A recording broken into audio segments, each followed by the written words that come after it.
क्या गवर्नमेंट महंगाई को रोक नहीं सकती है? अगर मैं एग्जांपल लेके चलूँ, जो मैं रोज़ अमूल दूध पीता हूँ वो 10 साल पहले 24 या फिर 20 रुपये तक का आता था एंड आज वो 34 रुपये 35 रुपये तक पहुँच चुका है।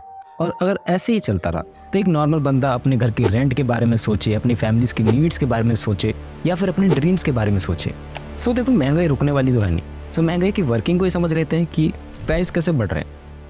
फर्स्ट ऑफ ऑल, जिसकी वजह से महंगाई बहुत ज़्यादा बढ़ती है दैट इज़ करेंसी डेप्रिशिएशन। जो भी रेगुलेट करता है मनी को इंडिया में वो आरबीआई है। सो वो ज़्यादा नोट छाप दे, इन केस में महंगाई बहुत ज़्यादा बढ़ जाती है क्योंकि लोगों की जेब में फिर ज़्यादा पैसा आने लगता है एंड लोग डिमांड एंड सप्लाई के खेल पे आ जाते हैं।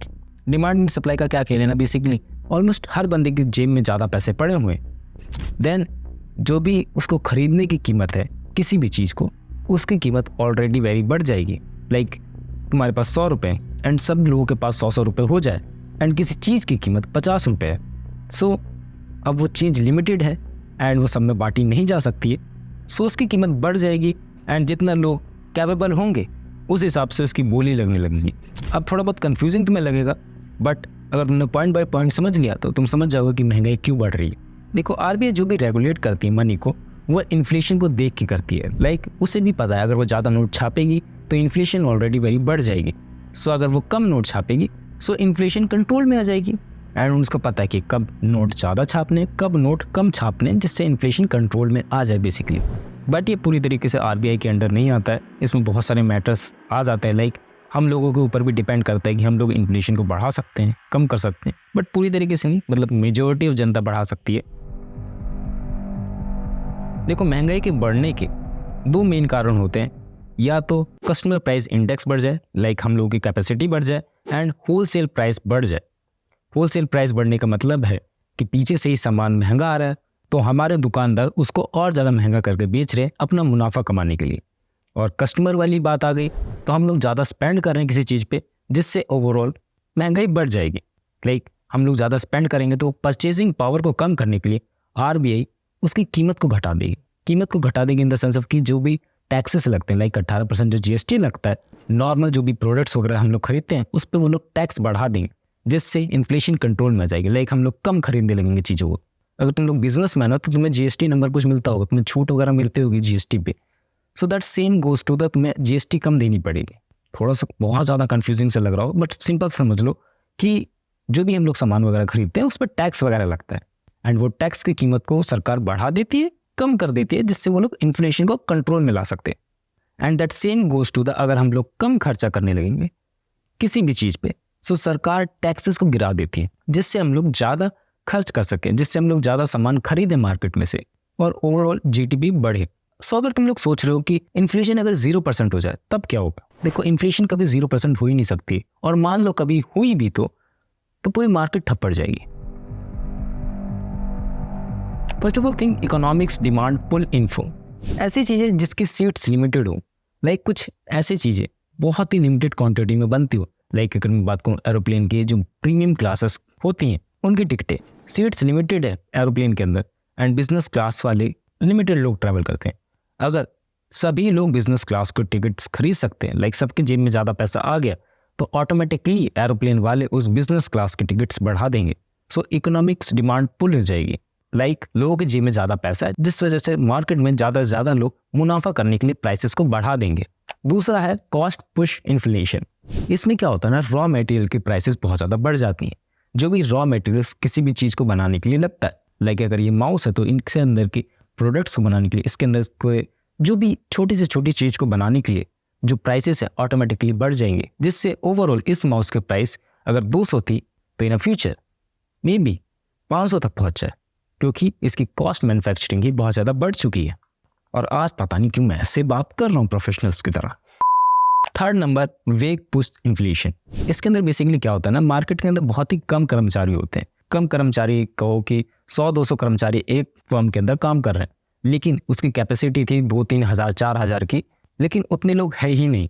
सो कंपनी जो 1-2 हज़ार पहले से बंदे काम कर रहे हैं वो उस कंपनी को छोड़ के ना जाए किसी और कंपनी में, सो उनकी प्राइसेस वो लोग बढ़ा देते हैं, लाइक उनकी सैलरीज वो बढ़ा देते हैं, जिससे वो कंपनी छोड़ के किसी और कंपनी के अंदर ना जाए। इसके अंदर क्या हो जाता है ना, बेसिकली लोगों की इनकम बहुत ज़्यादा बढ़ जाती है एंड लोगों की इनकम बढ़ेगी सो इन्फ्लेशन भी बढ़ेगा। ये ऐसे समझो, अगर 0% इन्फ्लेशन होगी तो तुम्हारी सैलरी भी नहीं बढ़ेगी, किसी और चीज़ की कीमतें भी नहीं बढ़ेंगी। तुम्हारे पास जो सोने जेवरात चीज़ें पड़ी हुई हैं तुम्हारे बैंक अकाउंट्स में, तुम्हारे लॉकर्स में, उनकी कीमतें भी नहीं बढ़ेंगी। और उनकी कीमतें नहीं बढ़ेंगी तो क्या फ़ायदा उनको खरीदने का। सो दैट सेम गोस कि अगर एक देश की जीडीपी, इकोनॉमी, इन्फ्लेशन सब चीज़ें धीरे धीरे करके बढ़ रही है एज यूजुअल नॉर्मल प्राइसेस की तरह, सो उस देश की भी जीडीपी अपने आप ही बढ़ने लगी। उस देश डेवलपमेंट फेज में आ जाएगा, वो डेवलप हो जाएगा इन फ्यूचर में। और कभी कभार क्या आता है ना कि हाइपर इन्फ्लेशन आ जाती है, जिस देश में बहुत ज़्यादा महंगाई बढ़ जाती है। लाइक एज यूजुअल महंगाई का जो प्राइस है लाइक 2-3%, 4% रहे, अच्छा माना जाता है कि हाँ भाई लोगों की इनकम बढ़ रही है, सब चीज़ें धीरे धीरे करके बढ़ रही है एंड तुम्हारा पैसा भी बढ़ रहा है धीरे धीरे करके। बट अगर वहीं बात करी जाए, अगर यही इन्फ्लेशन 200%, 400%, 100%, तो इसमें क्या होता है ना, लोगों की जेब में बहुत ज़्यादा पैसा आ जाता है, लेकिन उस परचेजिंग पावर को वो घटा देता है। Purchasing power in the sense of कि अगर ये माउस अगर 200 रुपये का था तो कल कोई भाई 2 लाख का मिलने लगेगा, लेकिन मेरी जेब में तो भाई 1 लाख ही पड़े हैं। सो 2 लाख रुपए इसको खरीदने के लिए लग जाएंगे। थोड़ा सा कंफ्यूजिंग होगा, लेकिन बात को समझो, तुम्हारी जेब में भी ज़्यादा पैसा एंड इसकी भी प्राइस 2 गुना से 3 गुना हो गई है। लाइक तुम लोगों ने केस सुना होगा, मेरे को याद नहीं आ रहा वो कौन सी कंट्री थी, जिस पर सिर्फ एक ब्रेड लेने के लिए लाखों में लोग पैसे भर के लेके जा रहे थे। सो उस देश की आज हालत बहुत ज़्यादा बेकार है। वहाँ पर अभी तक सिस्टम ठीक नहीं हुआ है, क्योंकि वहाँ के जो भी इकोनॉमिक्स थे, वहाँ के जो भी राजा महाराजा थे, राजा महाराजा नहीं, वहाँ की जो भी सरकार थी, उन्होंने ये सोच लिया था कि भाई ज़्यादा पैसे प्रिंट आउट करेंगे सो ओवरऑल सब अमीर हो जाएंगे ना। बट ऐसा नहीं हुआ, उन्होंने इकोनॉमिक्स के लॉस का नहीं पढ़ा था। बट ऐसा पूरी तरीके से नहीं कि सरकार ज़्यादा पैसे छाप देगी तो तुम लोग गरीब हो जाओगे। अमेरिका में भी कोरोना के टाइम पे बहुत ज़्यादा पैसे छपे थे, लेकिन उनकी करेंसी तो डिप्रिशिएट नहीं हुई थी। सो दैट्स डिपेंड ऑन कौन सी सरकार चल रही है, कैसा उसका माहौल है, कैसे प्रिंट मनी करा जा रहा है अच्छे तरीके से, एंड सारे ओवरऑल चीज़ों को जांचा परखा जा रहा है। अगर चीज़ें सही से एग्जीक्यूट नहीं हुई तो मार्केट भाई ठप पड़ जाएगी। हो सकता है तुम्हारी इकोनॉमिक्स एकदम क्रैश कर जाए और उसको संभालने में पता नहीं कितनी पुश्तें लग जाएंगी तुम्हारी। देखो मेन दिक्कत ये नहीं है कि इन्फ्लेशन बढ़ रही है, मेन दिक्कत ये है ना कि लोगों की इनकम ही नहीं बढ़ रही है। दैट्स वाई वो इन्फ्लेशन को टारगेट करते रहते हैं कि भाई इन्फ्लेशन बढ़ रही है, महंगाई बढ़ रही है। भाई महंगाई बढ़ेगी, मेन दिक्कत है जो बंदा 10,000 कमा रहा था, 15,000 कमा रहा था, वो फ्यूचर में जाके 20,000 नहीं कमा पा रहा है। इन्फ्लेशन के साथ साथ उसकी इनकम ही नहीं बढ़ रही है, ये मेन दिक्कत आ जाती है। अगर ये मेन दिक्कत ठीक हो गए तो बंदे समझ जाएंगे भाई इन्फ्लेशन इज इंपॉर्टेंट। अगर इन्फ्लेशन नहीं आएगी तो उनकी सैलरी कभी नहीं बढ़ेगी। सो इन्फ्लेशन का आना जरूरी है and that's particularly thing exist in a lower market like blue collar jobs. उनकी सैलरीज नहीं बढ़ती है टाइम टू टाइम। मैं हाँ कॉर्पोरेट वालों की तो बात करूँ, जो बड़े बड़े जगहों पर झाड़ू पोछा करते हैं या फिर जो भी सर्वेंट होते हैं, प्यून होते हैं, उनकी सैलरीज तो बढ़ती है।